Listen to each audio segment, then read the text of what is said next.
Rolling an edge is preferable to cutting it off. On rare occasions when you may need to both cut and roll, always cut first and then roll. There are 3 locations on the MetaGrip where it may be helpful to roll the edge of the brace for greater comfort.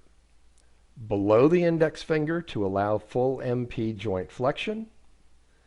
At the bottom of the thumb hole to allow full thumb MP joint flexion. At the base of the thumb to accommodate a slightly bony prominence. Do not trim this area back, only roll it. Only a small area of the MetaGrip's high-temperature thermoplastic polyurethane material can be successfully heated and reshaped at one time.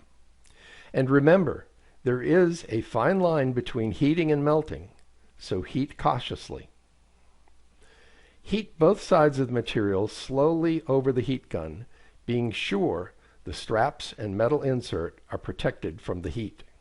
To roll it and hold it in this position until the material cools. You can cool it underwater with cold water if desired.